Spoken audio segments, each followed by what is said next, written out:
Rabbi Goldin, you're welcome to unmute yourself again.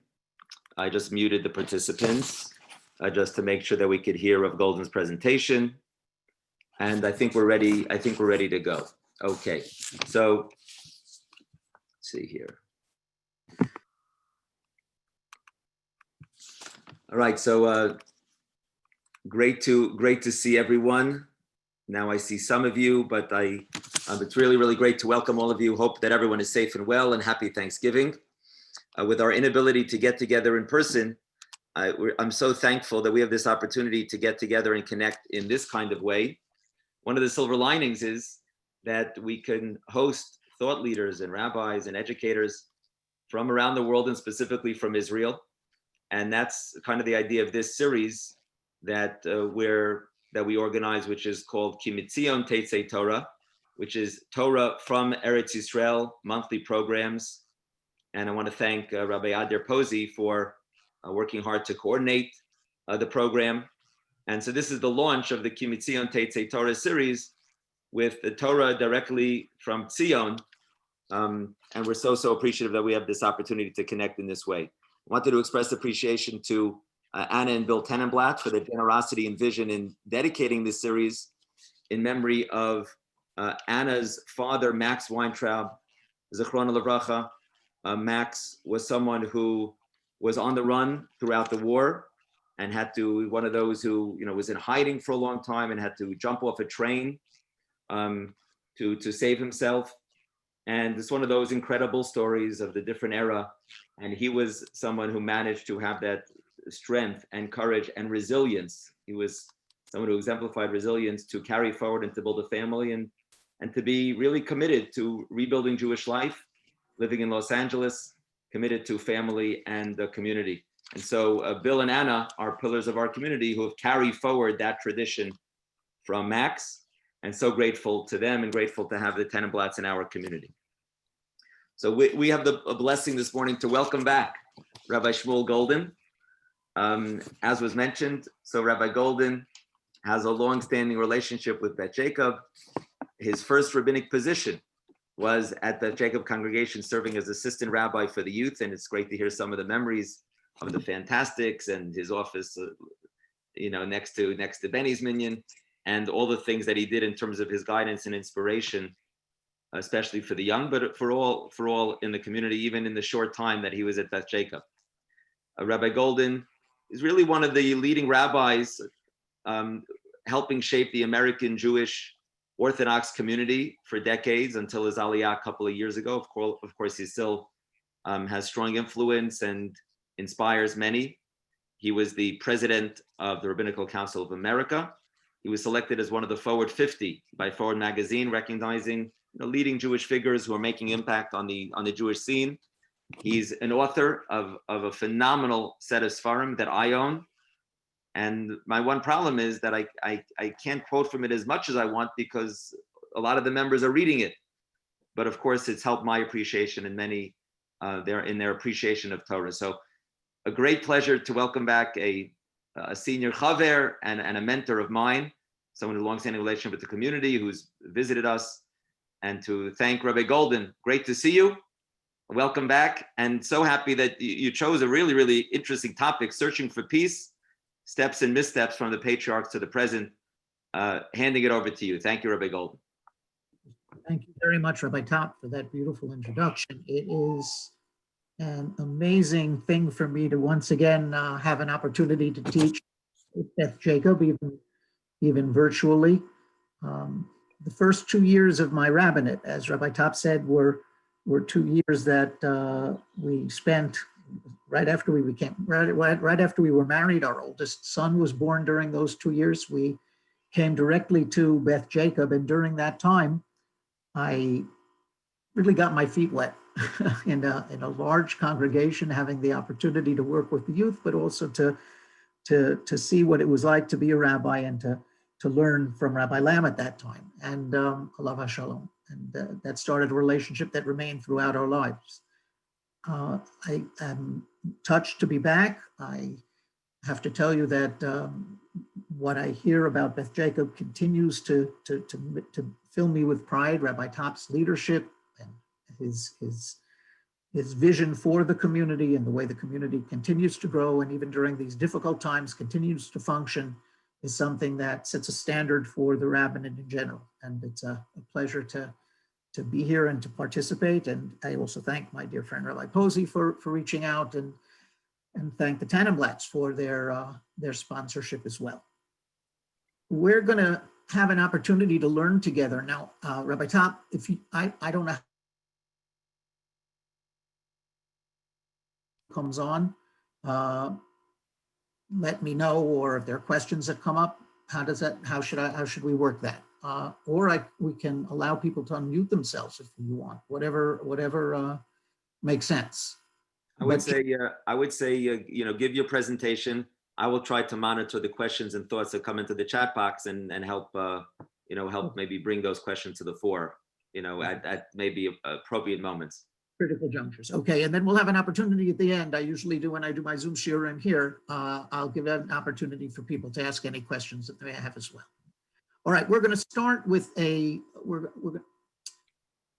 going to have an opportunity tonight to talk about issues that are as pertinent as today's headlines, have an opportunity to see how they emerge from the Torah text in eternal fashion in such a beautiful way that things really don't change, and that the Torah constantly speaks to us in a way that is so relevant and so real that it really is uncanny.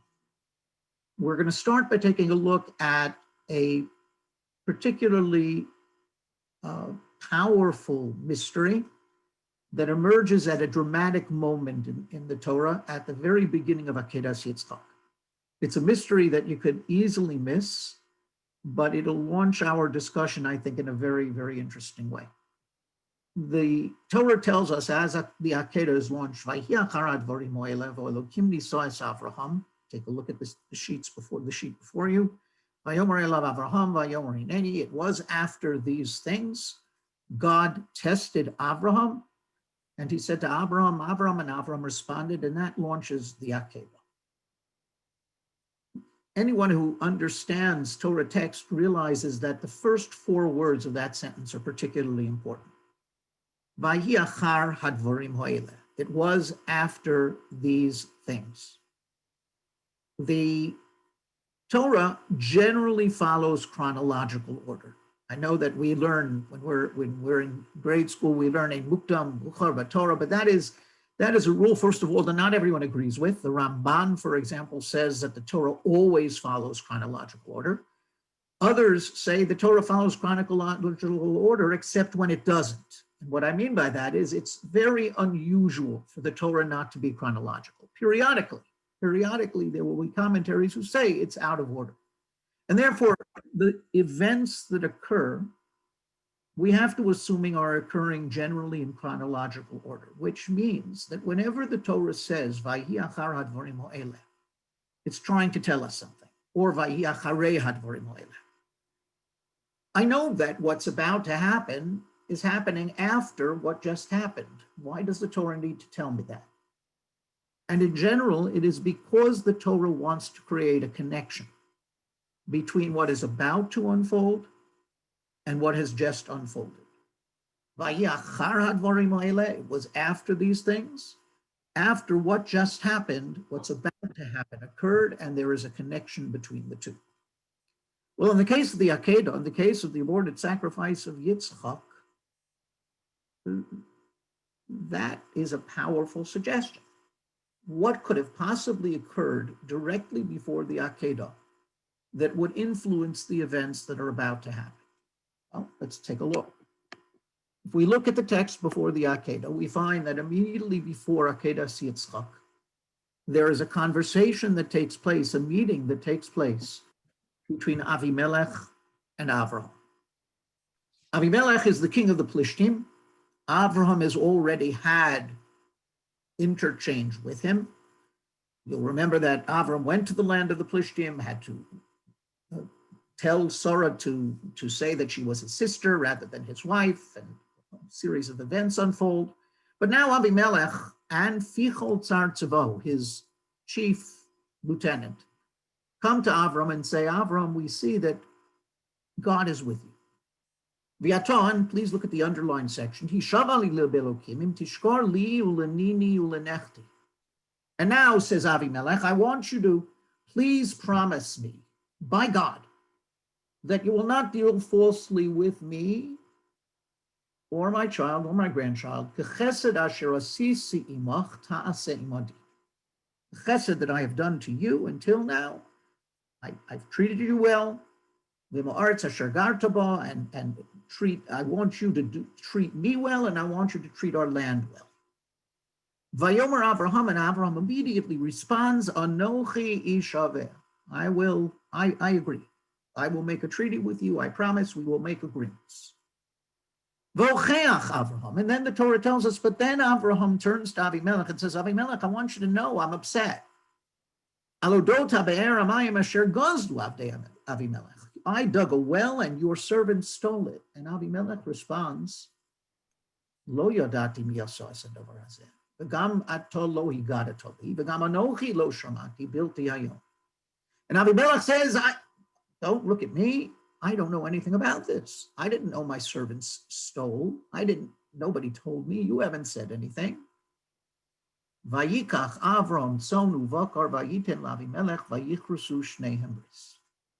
And Avram takes cattle, gives to Avimelech, and they create a covenant.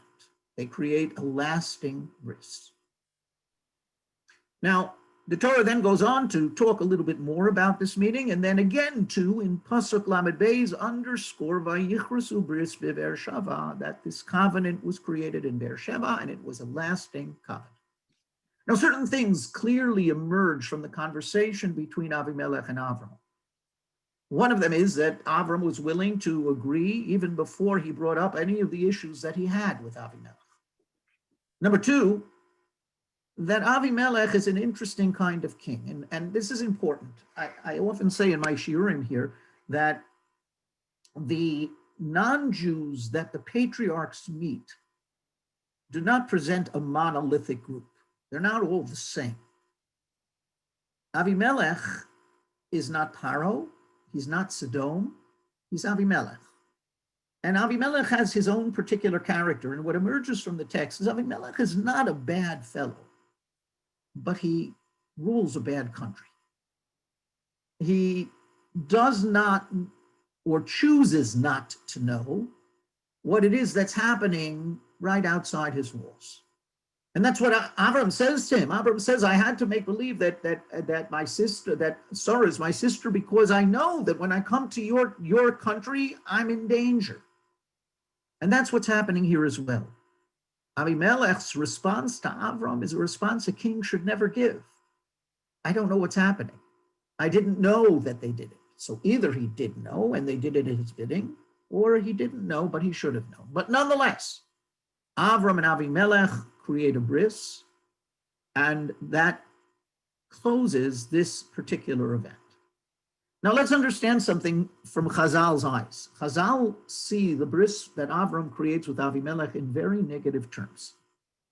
They basically say that eventually Avram's descendants are punished at the hands of the Plishtim because of this covenant that Avram creates, that Avram should never have been willing to create a covenant with the likes of Avimelech for a variety of reasons, but most importantly, because the land has been promised by God to Avraham. Eventually, he's going to have to fight with the Plishtim for them, so there should be no treaty between them. But nonetheless, in spite of the negative view of Chazal concerning this covenant, none of this seems to solve our initial mystery. What does this event have to do with the Akedah? In what way is it connected? Why does the Torah say, when it introduces the Akedah, connecting the event that's about to occur, the sacrifice of Yitzhak that's about to occur with this covenant with Avimelech?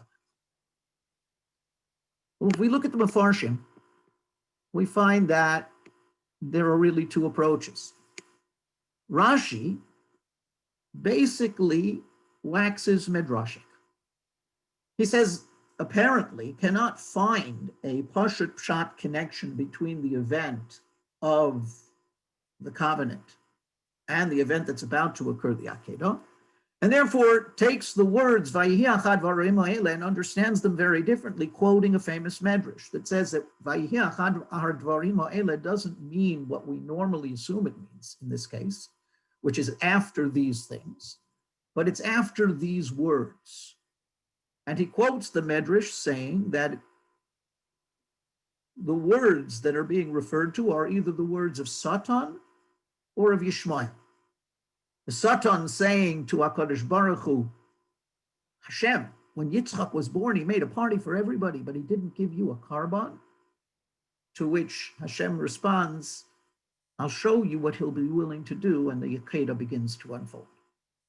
Or Yishmael, who turns to Yitzhak and says, listen, I am much more connected, and I've been willing to give much more to God because I had a bris when I was older. You had one at 8 days. Once again, because of these words, the Akedah begins to unfold to show what Yitzchak is willing to do for Hashem.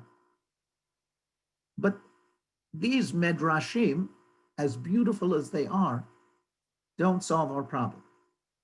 That remains for the Rashbam.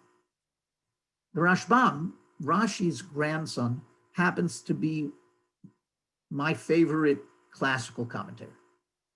Because the Rashbam is a Pashtan par excellence.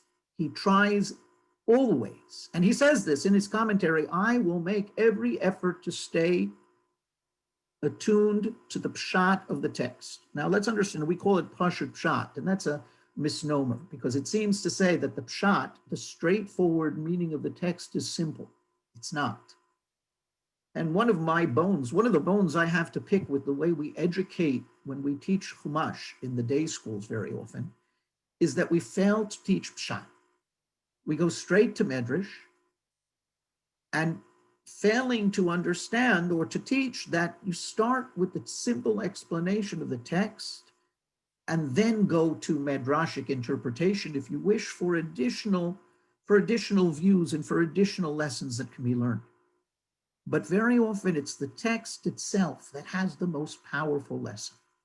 And in this case, I would suggest that the Rashbam hits upon that in a very beautiful way. Look at what the Rashbam says. It's this last paragraph on your sheet. He says, I want you to know that every time the Torah says, as we have noted, it is to create a chibur, it is to create a connection between what is about to unfold and what has unfolded. Afkan, acharei hadvorim shekoras bris la'avimelech lo ulenino ulenechto shel Avraham. He says, take a look carefully at the bris, at the words of Avimelech when he approaches Avraham with the possibility of a covenant. What he asks for is an intergenerational covenant. What he asks for is not only a covenant between Avram and Avimelech or the Plishtim and Avraham. What he asks for is a covenant that's going to last for generations, for his children and his grandchildren. Hashem gets angry, says the Rashbam. And Hashem's v'lochein, and look at the next underlined section, v'elokim nisa es Avraham. Elokim then turns and tests Avraham and teaches Avraham. Kintaro v'tziaro, and look at the final underlined section, and it's so powerful. Nitga'eta beben shenatati lichrot bris beinechem uveinechem. You were callous, Hashem says to Avraham. You are callous in the concern and care for your child, that you are willing to create a covenant between your child and the likes of Avimelech. Now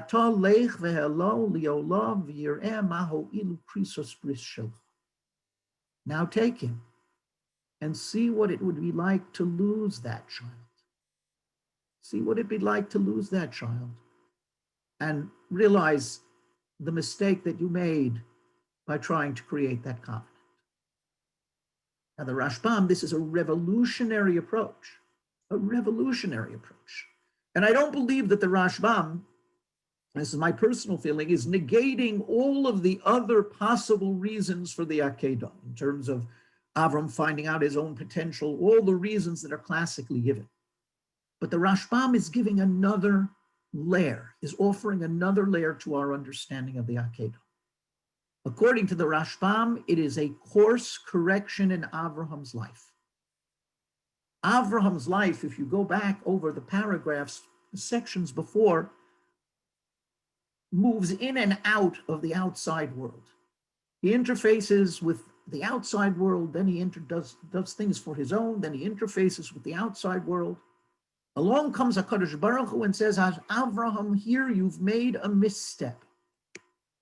You weren't careful enough with your own. You were willing to make a covenant with the likes of Avimelech without even first underscoring the differences that you had and the concerns that you had. You were willing to negate those concerns. And you were willing to sacrifice your child to that covenant. Now I will sensitize you to the beauty of that child. I will make you once again recognize how important that child is by causing you to face the possibility of losing it. And this is a powerful, and I say revolutionary, as I said, revolutionary approach to the Akedah. But there's something fascinating that, to my mind, backs up the Rashbam's interpretation in a very powerful way.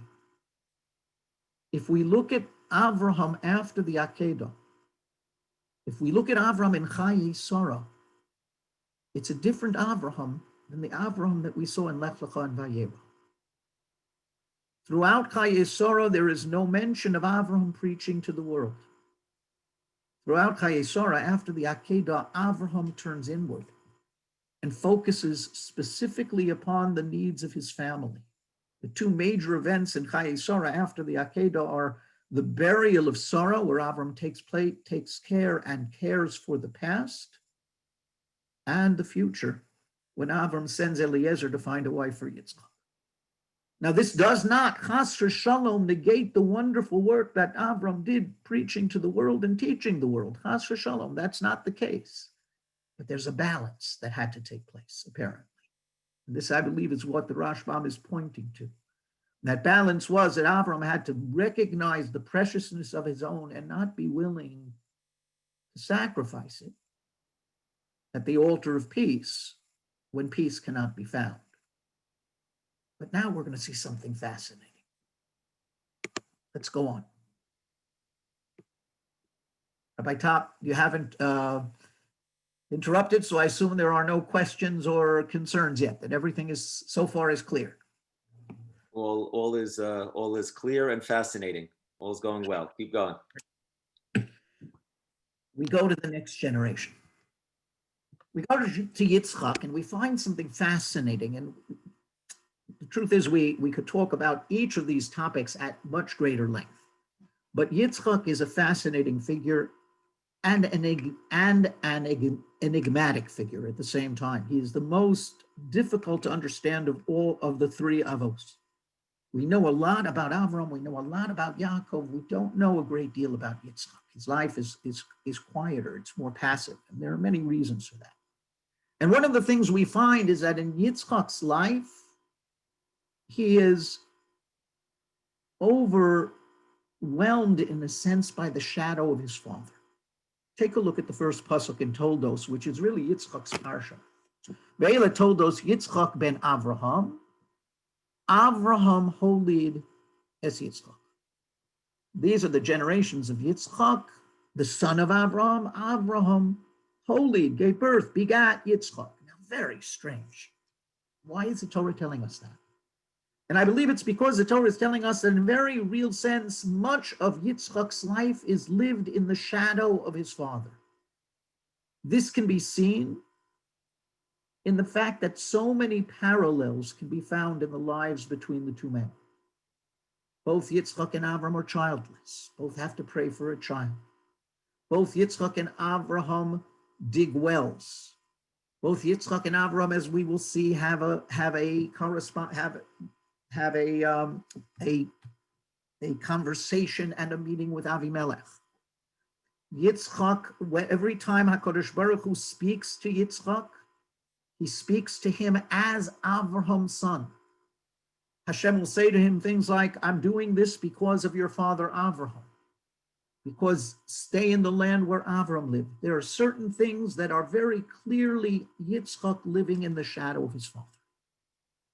And one of those events where Yitzchak seems to do exactly what his father did is the event before us now. And that is Avimelech once again approaches the patriarch a generation later. And in this case specifically says, Nichrasa bris imach. I want to create a covenant with you. And an interchange takes place between Yitzchak and Avimelech, which at face value on some level seems to parallel that of his father. They talk to each other and eventually they seem to agree on agreements. But now let's take a look at this. And this paragraph, as I said when we started, is so relevant to our lives today. It's as if it were written specifically for our time. Avimelech cholach elov migror. Let's look at it pasuk by pasuk. Avimelech comes from Gror. V'achuzas mereo fichol sar tzva. Once again, parallels. He's coming this time, Avimelech, and he's coming again with Fichol, the same fellow who came with him when he came to Avram. The difference, how in this case, however, is he's also bringing Achuzas Meirei Ehu. In this case, he's bringing some friends along as well, meaning an army. Vayomer Alehem Yitzchak. Madua bosem Eli. Vatem sneisem osi vatishalchuni meidchem. So no sooner does Yitzchak see them than Yitzchak turns to Avimelech and says, why are you coming to me? You hated me and you exiled me from your land. Vayomru, they respond to him, which is very much parallel to what Avimelech said to Avram. And by the way, it may not be the same Avimelech. Avimelech may be like Paro, a title of a king for those in Babel. For the Plishtim. And therefore, it's either the same Avimelech or another one. And what does he say? Vanomar tihina Allah beinosenu beinenu ubeinecha v'nichbersa bris. We saw that God is with you, and we want to make a covenant with you. We want to hook our fate to your fate. Well, let's stop there for a minute. As I said, this on some level seems to parallel what happened with Avram, but there are vast differences that immediately emerge. The first thing that happens, the first thing we see, is that the intergenerational covenant didn't quite work out. If Avimelech has to come a second time to the next patriarch and say, I need to make a covenant with you, after a generation earlier, the patriarch made an intergenerational covenant with Avimelech, then clearly the intergenerational covenant has lapsed. And that's the first thing that Yitzchak says, basically, to Avimelech, is Madua bosem Eli, vatem sneisem osi vatishalchuni meidchem. Why are you coming to me? You hate me. You exiled me from the land. Now let's review what has happened. What happened was that Yitzchak also had that parallel experience that Avram had, where he had to have Rivka masquerade as his sister when he went to the land of the Plishtim. After that happened and the truth was found out, and Avimelech turned to him and said, why did you do this? And again, Yitzchak defended his actions. Yitzchak then stayed in the land of the Plishtim for a while, but he became too wealthy.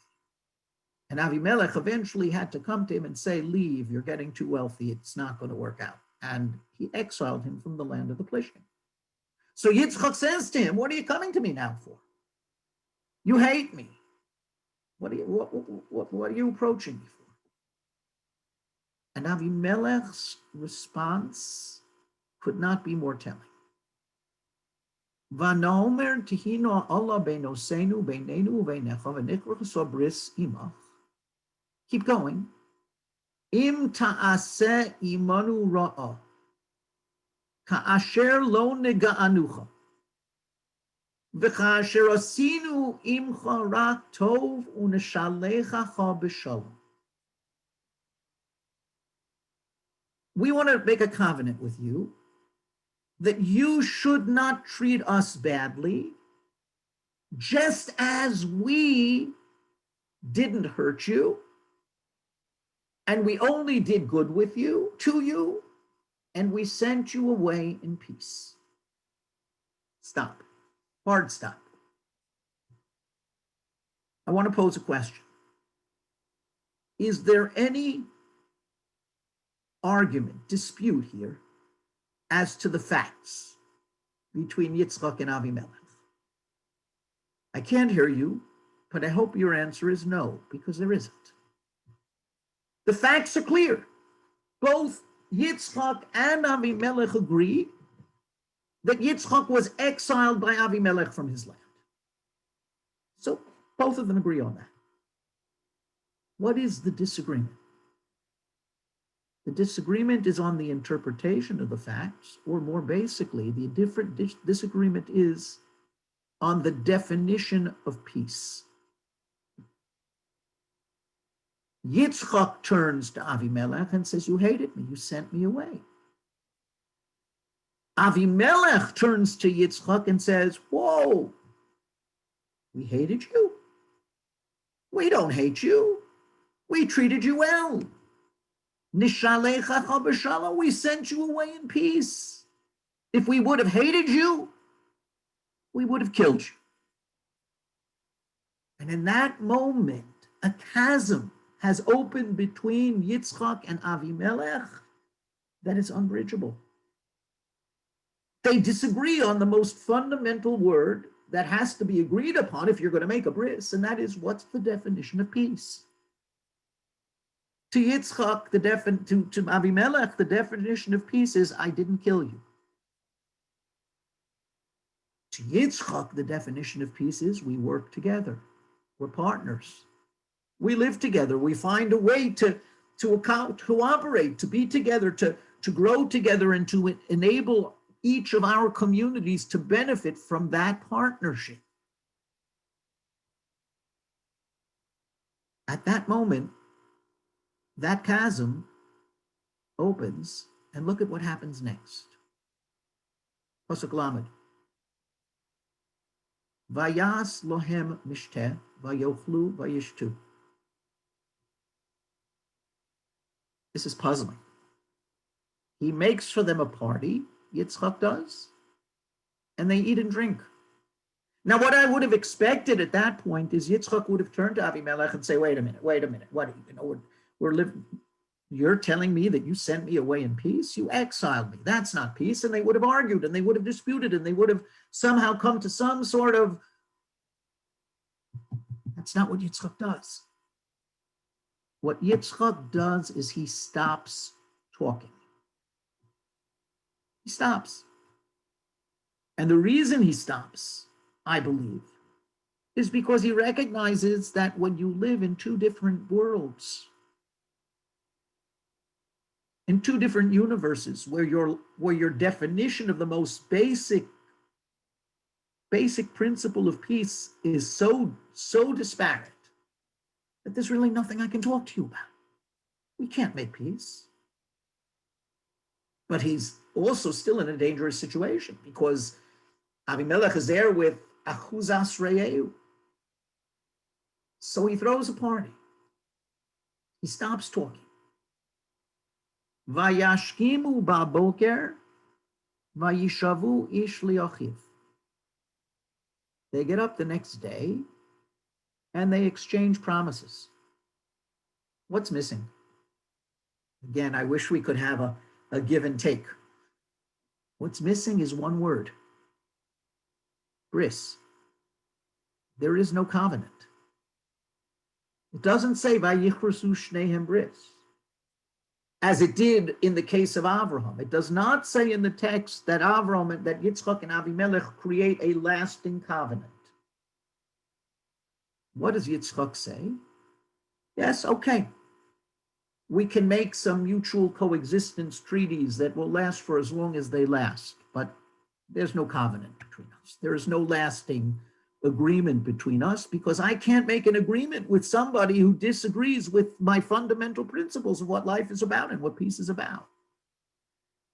And then look at the last phrase in the text and the irony demonstrated by Yitzhak and demonstrated by the Torah is so powerful. Vayishav ish liachiv, vayishalchem Yitzchak, vayelchu meito b'shalom. What does Yitzchak do?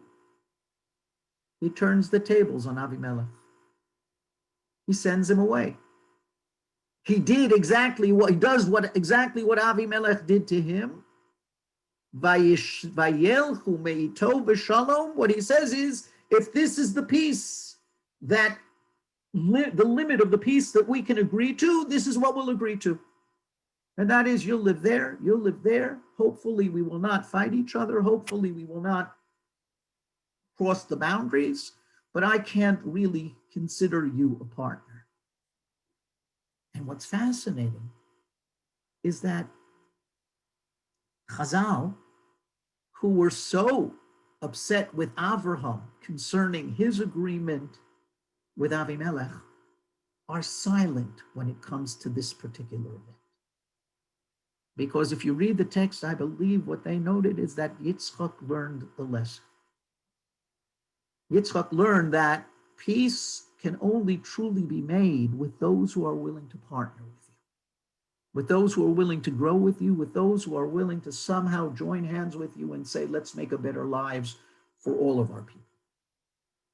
But when you are facing an enemy, when you are facing an opponent who disagrees with you about the basic fundamental issue of peace itself, then there can be no lasting covenant. There can be no real trust. And all we can do is hope that we'll stay in our own places for the time being until we can begin to understand each other's lives a little bit better. Now, as I said, I believe that these texts that we've just reviewed this Thanksgiving morning speak to us as if they were being written for our time. We stand at a critical point. Well, I'm laughing because I think it's always a critical point here in Israel, and it's always a critical point for the Jewish people. There's never been a moment that hasn't been a critical point. But so much hinges in the balance. We stand at the end of decades of attempting to make peace with the Palestinians. But the truth is that the Palestinians and we have different views of what that peace was meant to be all about. And that's why we haven't been able to arrive at any kind of real agreement that could last for any length of time. And I'm saying this as someone who, as Rabbi Top may know or may not know, that at the time of the Oslo Accords took the position that if that was Israel's decision, then we had to support it. But in retrospect, it's fairly clear that the Palestinians have been an obstacle to peace rather than partners in peace. We stand at a point, on the other hand, where with so much else going on wrong in the world, there have been powerful blasts of light here in Israel, where 2 or 3 and maybe more countries surrounding Israel have begun to say, let's really explore the possibility of real peace. And it's been very different. Now, again, this isn't a political, I don't mean to be an expert in political issues, and we have to be clear that the United Arab Emirates and Bahrain are all reacting not only to Israel, but to a constellation of events that are occurring in the Middle East. But the fact is that the United Arab Emirates, what's been unfolding and what is starting to unfold with Bahrain between us, between Israel and these countries, has the possibilities, has the resonance of true peace. The exchange of ideas, the exchange of thought, the possibility of partnership, where we can benefit the area around us and live in peace with our neighbors, each respecting the other position, each respecting the other's point of view. Now it's just beginning, and it's hard to know whether this will take root in the way that we hope it will. And then there's been a great deal of talk about the possibility of other countries following, but we see that Saudi Arabia is reluctant to take that step. And we see that and now with the changing of the guard in the United States, we all wonder what will occur. But what we can say is that we continue to hope. We continue to look. But we continue to hope with open eyes. And I think that that is really the message that emerges from the contrast between Avram's bris with Avimelech and Yitzchak's bris with Avimelech, or Yitzchak's conversation, lack of bris with Avimelech. Avraham was willing to create a covenant. He was so desirous of peace with his neighbors that Chazal saw him willing to risk the safety of his own child. Yitzchak, a generation later, learns and teaches us that true peace can only be made with those who want to partner in peace. That true peace can only be made with those whose definition of peace is like our own, who have textbooks that speak nicely about their neighbors rather than attempt to destroy them. That peace can only be made with those who understand the benefits of real peace.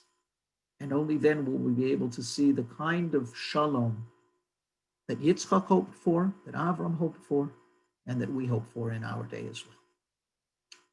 Okay, I'm ready to open the floor for any comments, questions, challenges, or any other issues that you might want to raise. Okay, thank you, Rabbi Goldin, for that really amazing and thought-provoking shiur on a very, very relevant topic and one that's important to all of us. Let's see, I've had a couple of comments come through. Beautiful shiur, great shiur. If anyone wants to, I'll give an opportunity for anyone to either send a question to the chat box, or if you're welcome to unmute yourself if you want. And we'll give that a shot to unmute yourself and to ask a question to Rabbi Goldin. Rabbi Goldin, Yes. This is Samuel Smith. Hi. What's always bothered me is we say that Abraham had all these tests and the Akedah was one of the tests, but it always has bothered me when he saw the idol worship of his father. He says this could not be consistent with a moral, just God or even a true God. And as he grew older, when God told him to take his son and sacrifice him, he had a couple choices. And one of the choices was, God is not just. That's one choice. God is just, but it's not really God that I'm hearing. There are people who hear voices when they have schizophrenia, and I must be something in my own mind. And you can't say that he knew that God would have stopped him from doing the bris, then it's not really a test anyway, if he was sure that it was not going to be carried through. So it's always bothered me. I think his proper success in that test was not to do it. And it just, I wonder what your opinion is on that. It's fascinating because obviously you're raising an issue that we could talk about for hours and hours and hours. There are those who suggest really that Avram should have refused to do it, but that is not the classical approach. And classical approach is that Avraham is between a rock and a hard place. God is telling him this, and he has no question in his mind that he is being told by God to do this. And he doesn't understand. The Medrash has a beautiful, beautiful simile where the Medrash, quoted by Nechama Leibowitz and others, has Satan appearing to him and saying to him as he's going up the mountain, and Satan appears to him in the form of an old man, which Nechama Leibowitz says means it's his own alter ego. And the Satan says to him, what are you doing? He says, I'm going to sacrifice my son. And the Satan says, well, who told you to do that? He says, well, God. Well, that's the same God who told you that son's going to be a great nation. How could that possibly be? And you see Avraham struggling with himself. And that's the test, even though it doesn't emerge in the text itself. But I'll give you the insight that I find meaningful to me. And it's not it may not answer all your questions, but it's the way that I understand a way to approach it. In Parshas Vayera, and I don't want to take too much time, but in Parshas Vayera, Avram is confronted with two events. that are very similar. He's confronted with Sodom and Amorah, where he's being told by God, I'm going to destroy these cities. And there he screams and he argues and he fights. And then he's confronted with the Kedah and he's quiet. And it's the same man. Why doesn't this man, as you would suggest, turn to God and say, why are you doing this to me? And the answer I've come to is that each of these events represents God approaching man in two different spheres. In the case of Sodom and Amorah, God is approaching and saying, I want you to do this is going to happen because of this specific situation, because they deserve to be destroyed. Once God gives man a reason and says to him, this is why I'm doing it, Avram can then stand and argue, because it's the realm where it's rational, where it makes sense. In the second event, God is approaching him, and Avram had the ability to see this distinction, because the Torah says, Hashem nisa es Avraham. Hashem is approaching Avram in the realm of Nisayon. The realm of Nisayon, you can't argue, because there's no logic to it. And you can't understand because it's beyond your ken. The only thing you can do when you confront the realm of Nisayon is pass the test. Go through it, retain your belief and your dignity, and go through it. We know individuals still alive today who went through this, who went through this kind of Nisayon, where it makes no sense. A just God shouldn't have allowed things to occur. And yet we don't have the answers to that. And that's the realm of Nisayon. And I think what the Torah is telling us, by showing Avram dealing in these two different realms so differently, is that Avram could distinguish between the two, but we can't.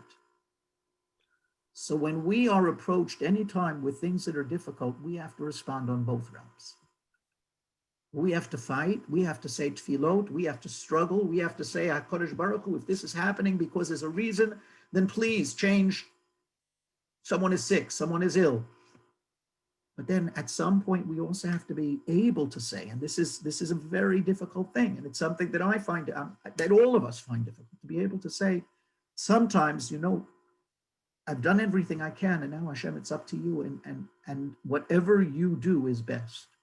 And that's Rav Goldin, that kind of ties back to the topic of peace, because, and then thank you for that answer on that, the different topic, but related in a certain sense, because the issue of peace, of course, is a major issue, is such a central issue in Israel, but of course, as you know, and we all know here in the States as well, we're dealing with the uptick in anti-Semitism here in the States and around the world, where people can't be at peace with the Jewish community.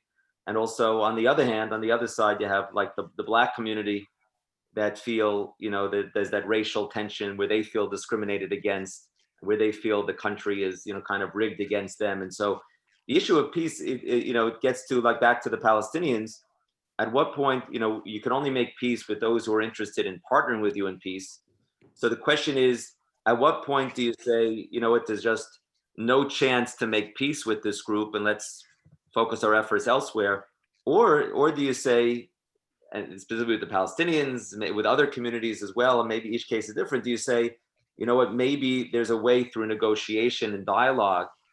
Is there some way to bring the other side to the position where they can be a partner to peace? And specifically about the Palestinians, is there a possibility of through negotiation, I don't know, some way, some prospect of where they could potentially become a partner for peace? What do you think about where's that line where you can say, where you say, it's just not going to work and let's not enter this? Or do you say, let's see if we could work it out to bring the people closer together? Excuse me, Yeah.